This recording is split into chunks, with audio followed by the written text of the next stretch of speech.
Okay, what about that?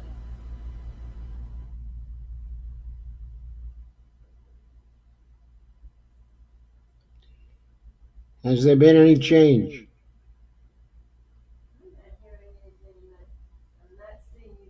Okay, what about that? Well, there's usually a little delay. Has there been any change? Okay. Okay, I fixed the setting. Thank you. Wonderful. Okay, so starting a little late. There's a slight echo.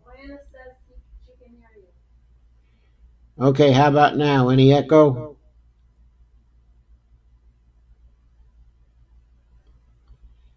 Is my sound still on? And do I have an echo?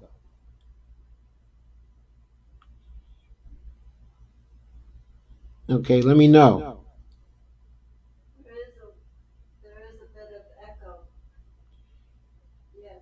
Is there still a bit of echo?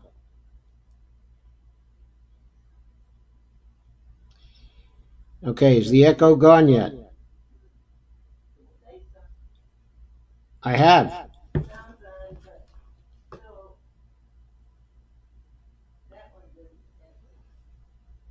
Do I still have a slight echo? Yes, very slight echo, not a showstopper. Okay, I hope that I've resolved, or more or less resolved, the echo problem and the other technical problems. So now let me talk about the two things we need to get really good lives. First,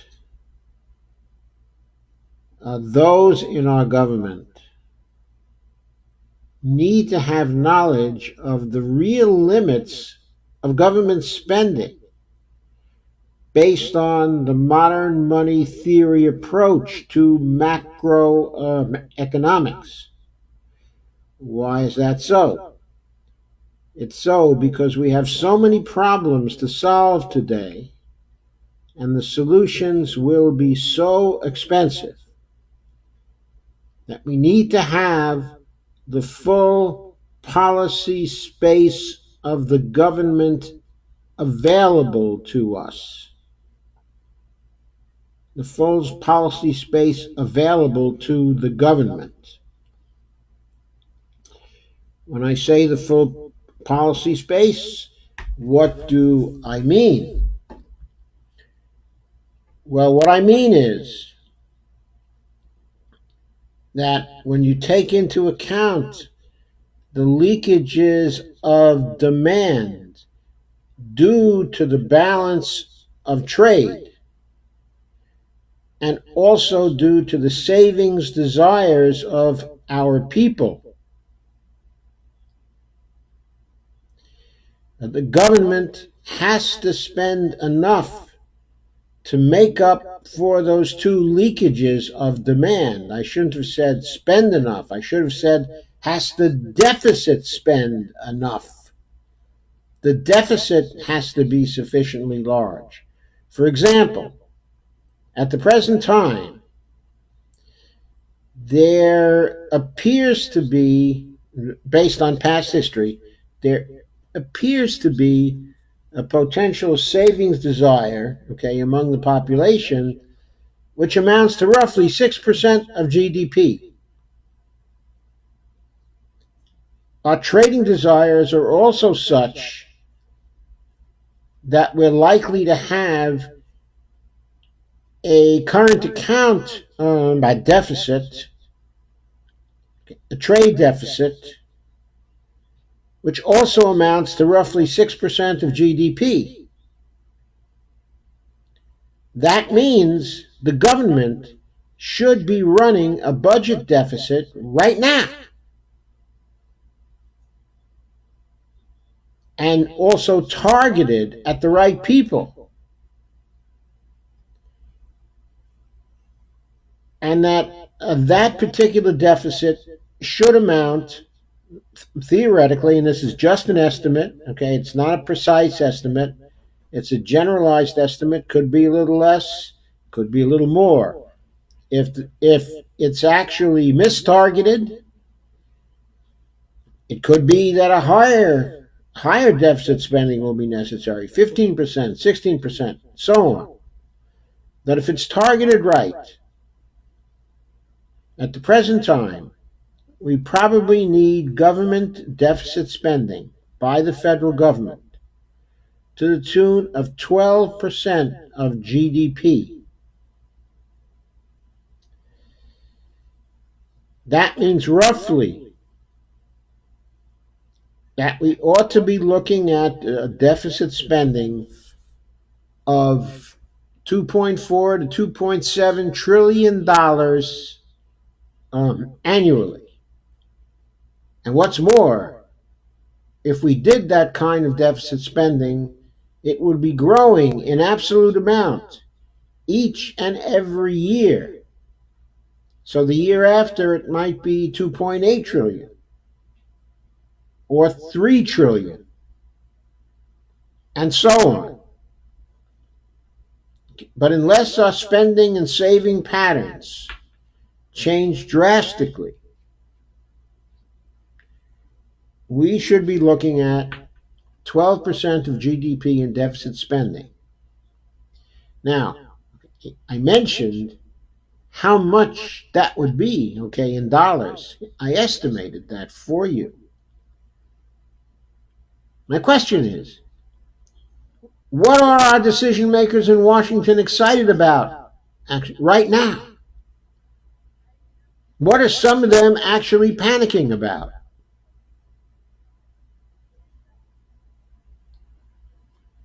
Right, they're panicking about a $1 trillion deficit. That we might have very shortly a $1 trillion deficit. A $1 trillion deficit, which, by the way, was targeted incorrectly anyway. It was targeted towards the rich and was delivered in the form of tax cuts. So it's like very little was done for the economy by that increase in deficit spending from roughly 650 billion to 1 trillion. Didn't have much effect.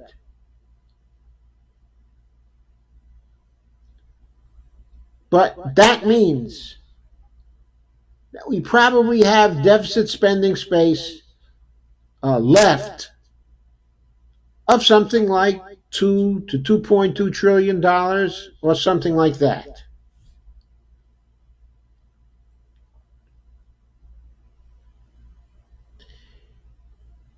We don't recognize that. No one says that. Now, maybe someone has said that to Bernie Sanders, and he has noted that, and he thinks about that. But you won't find it in the press anywhere. You won't find that figure. You won't find pronouncements of that kind. You may find some people saying we have to use the full amount of policy space which is available to us in order to get out of austerity spending. And of course, you've had some articles which say we can have nice things. We have an article by Stephanie Kelton, okay, that says every American can have a pony as long as we have the capability to breed the necessary 330 million ponies. And she points out, truly, that we have the fiscal capacity for 330 million Americans to have those ponies if the government wants to buy a pony for every person.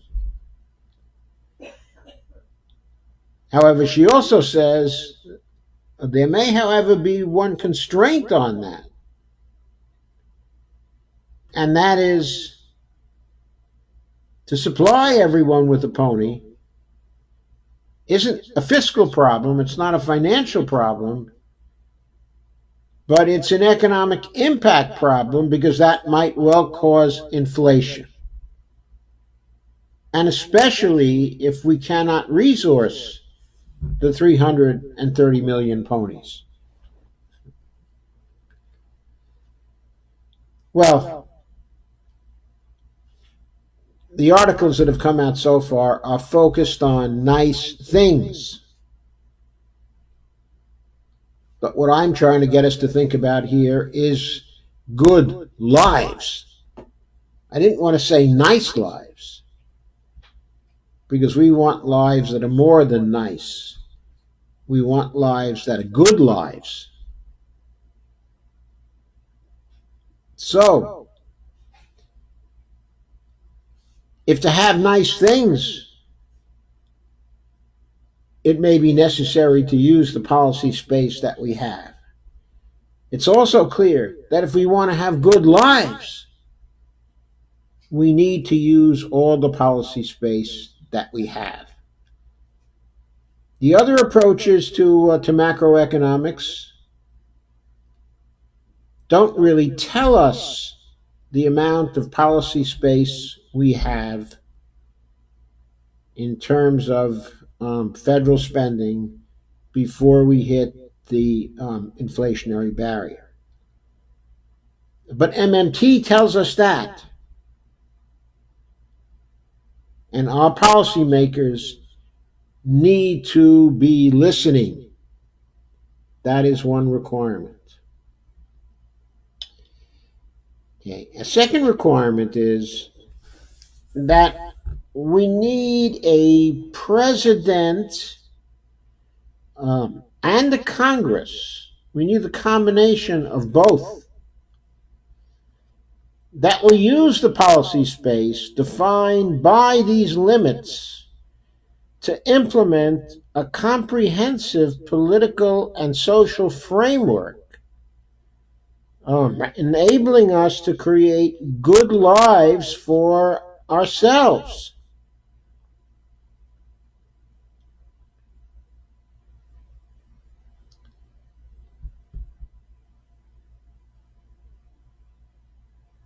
And implied by that is that we need a president and a Congress who also wants to implement such a framework.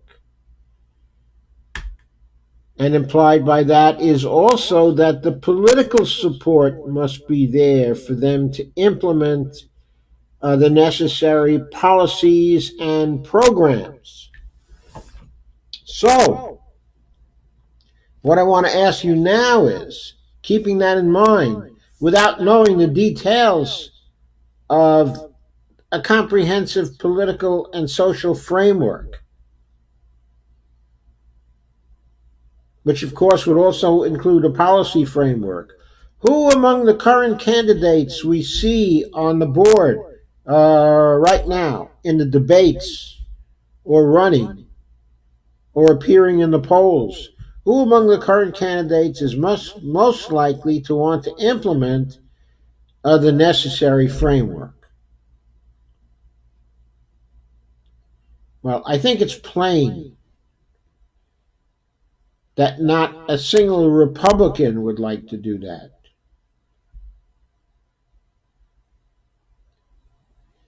Now, there may be members of the Green Party that would want to do that, candidates in the Green Party, okay, that would want to do that.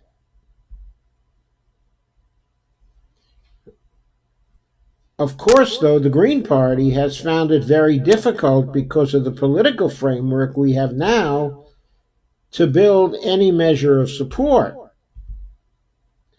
So if we're looking for candidates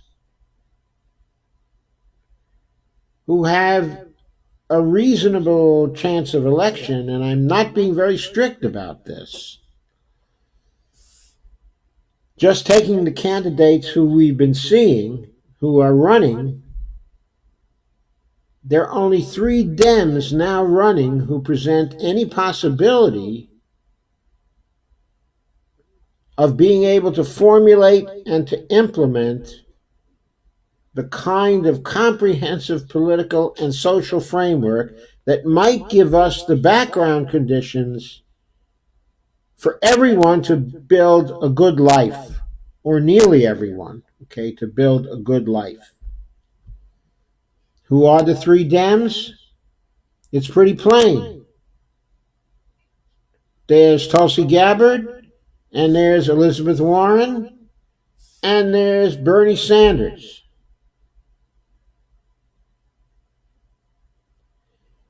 And who among those is the most likely to deliver for us?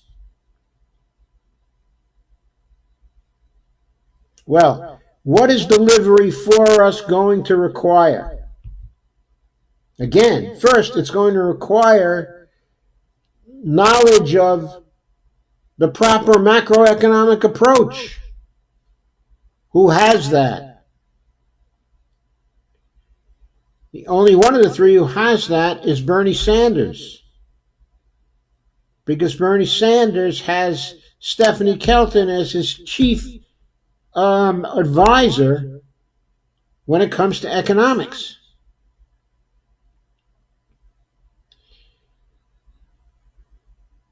And she is one of the developers of the MMT approach from fairly early days. She's been working with the approach now for more than 20 years. Maybe even going on, well, maybe even 23 years, I think. I don't think it's 25. I don't think she's been with them since 1994, but probably since 1996. She's one of the original handful.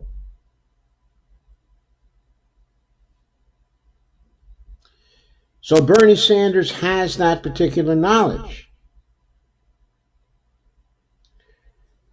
Who can do it from a purely practical point of view?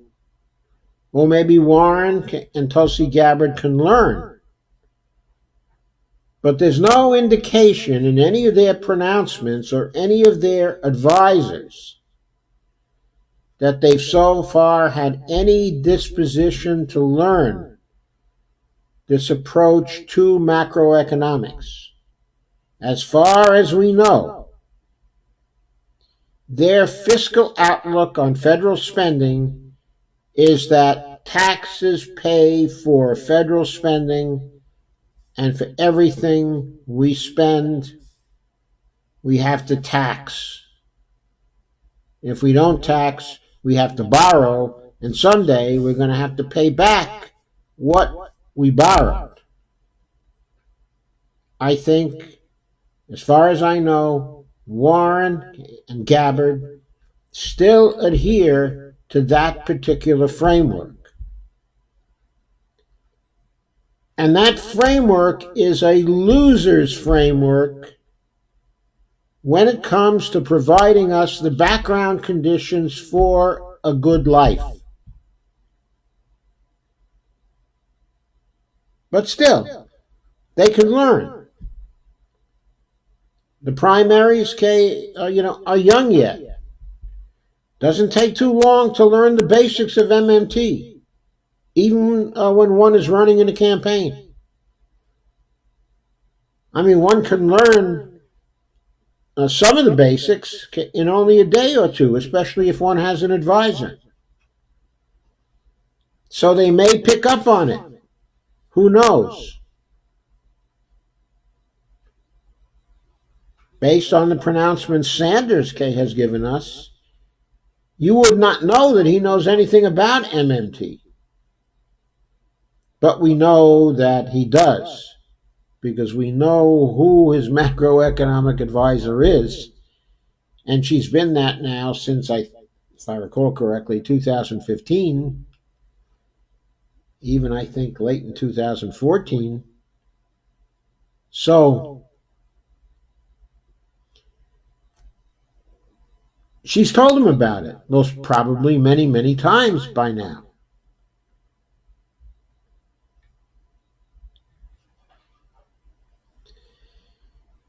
So from that point of view, Sanders is the only one who would be able to deliver good lives or the background conditions that most of us will need to build good lives under the conditions we are beginning to face right now, under the conditions that our children will face and that our grandchildren will face.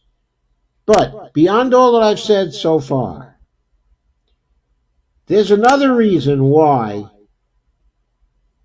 he's the only one who's going to be able to deliver it.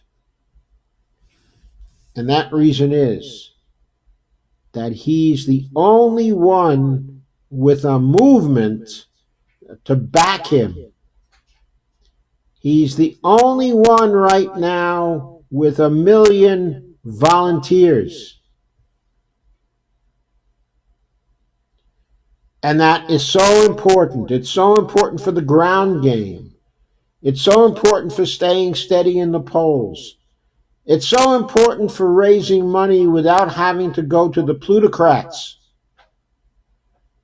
It's essential for all these things. It isn't necessary for Bernie to sell out to win. He's the only one who's guaranteed that he won't be doing any plutocratic fundraisers during his campaign, for the whole campaign. Okay, now Warren has said that she's not going to do any for the primaries, but she's also said that after the primaries, that all systems are go. She's going to take as much money as she needs to win. So I ask you, what's likely to happen to her program then? What's likely to happen when she gets into the White House, owing favors to people?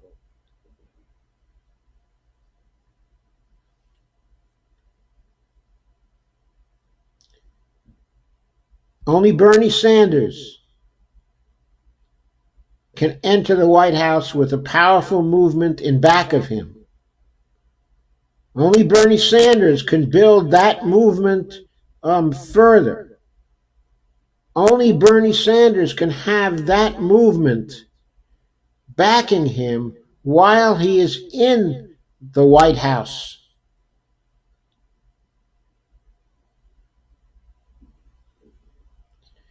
So,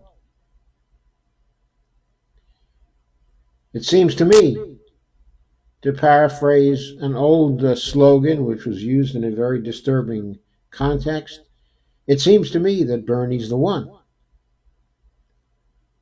He's the one who can enable us to build good lives in the future America that we face. And that's my concluding thought for this particular stream. I'll check your comments now.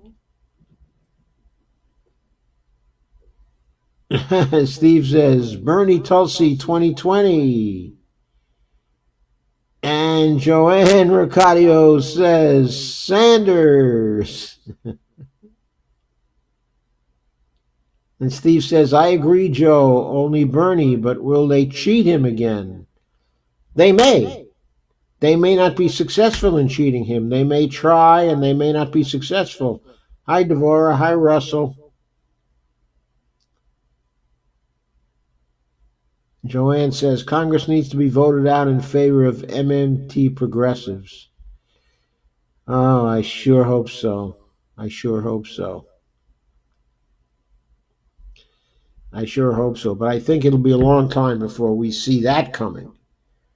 But I think that Bernie can teach them the basics if he's in the presidency. Huh? Hi, Dave. Yeah. Hi, Bradburn. Thanks for coming. And Russ says most likely a Sanders Warren or Warren Sanders ticket. Yes, Russ, I agree. It's most likely a Sanders Warren or Warren Sanders ticket. And one reason for that is as follows.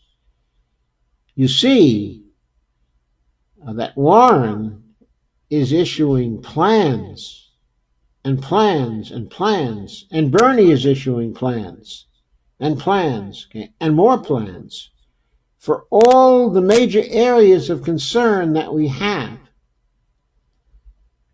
So just in the last couple of days, okay, and this is apart from his criminal justice reform,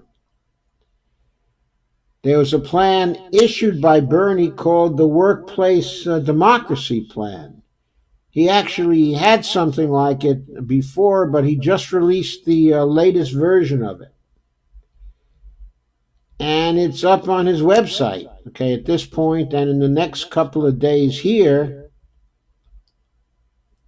we'll be talking about it, okay. And Elizabeth Warren has issued her plan to rethink public safety to reduce mass incarceration and strengthen communities. And her plan is looking pretty good too. Don't think it's as comprehensive, okay, as Bernie's but plan, what he calls justice and safety for all, which I went over, okay, a couple of days ago. But I think it's a good plan, and I'll be discussing it also over the next 2 days or so. So those are coming attractions, basically. Okay, so keeping that in mind for the future.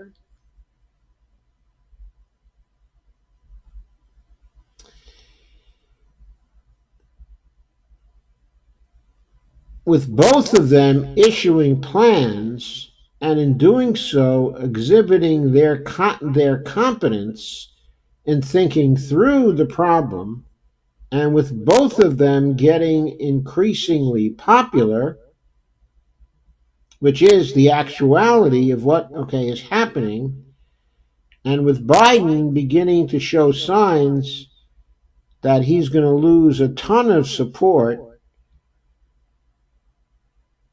I think Sanders and Warren are two of the people that are going to inherit sizable amounts of Biden's support. So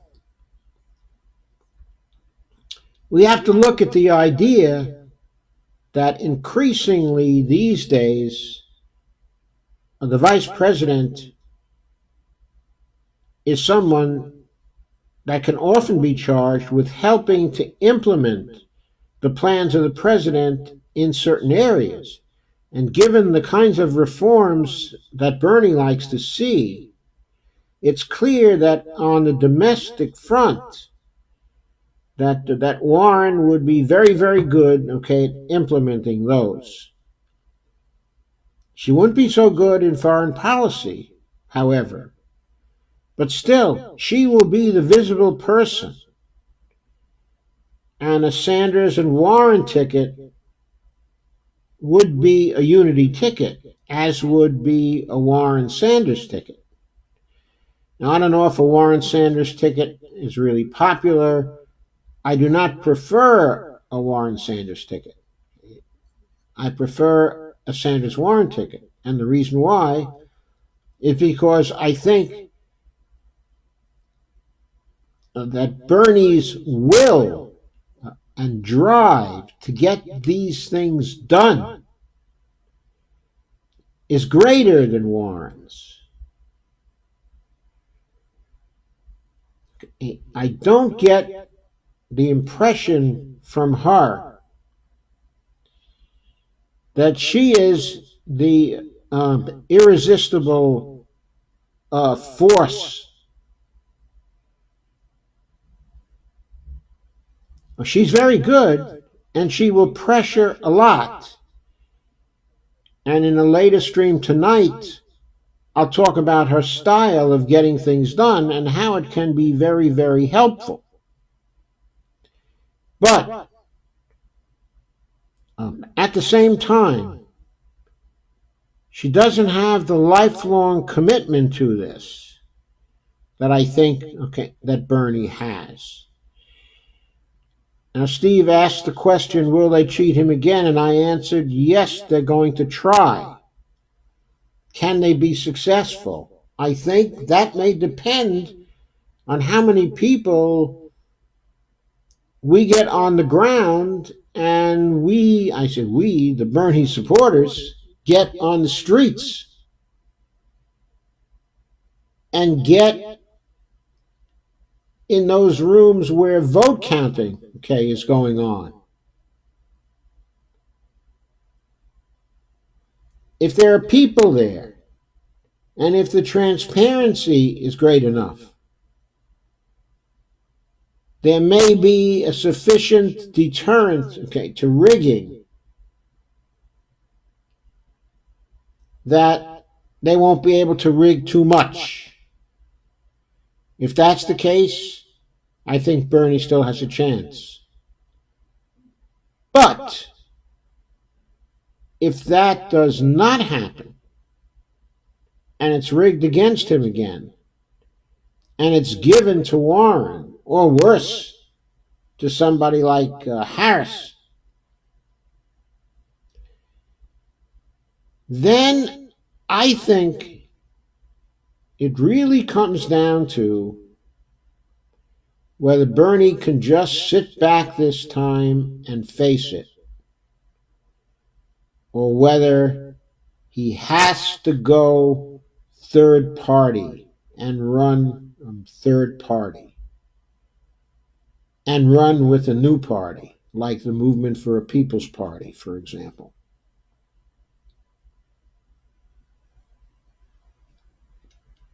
Yes, I believe Tulsi, is kick-ass as well. And I think she'll probably be in a Bernie administration, probably as Secretary of State, in a position like that. But I don't think Tulsi has the movement behind her yet. And I don't think there's the time for her to develop the kind of movement that Bernie, is able to. So there will come a point of decision for Bernie if they cheat him again. Does he break his promise on grounds that there was an implicit promise by the Democratic Party that this time there would be no rigging?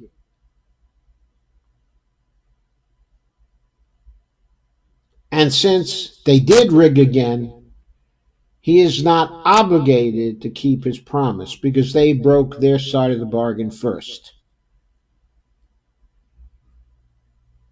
He can take that kind of position, and I think he could sell it. I mean, I'd buy it in a New York second. But it remains to be seen whether he will play that way. There will be great pressure on him to do something like that, because in a very real sense, the fate of our children and grandchildren, the fate of the world probably depends upon it. We need that Green New Deal. We need it now. We need to get off of fossil fuels. There is no more time. We're going to learn in the next 2 or 3 years that there is no more time. I don't even think a target of 2030 is going to do. I think we're going to have to be sequestering large amounts of carbon before then, as well as getting off of fossil fuels before then. These things are bound to happen.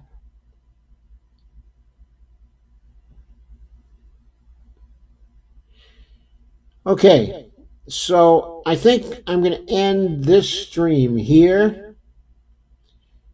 I'll be back in just a few minutes. I want to call your attention to some very bad things that are happening right now. And then I want to talk about how the Warren operates and what she's very, very skilled at. And so I'm going to end this now, and then I'll be back to do that in a very short while, as soon as I can set up. So goodbye for this one, and thanks for coming.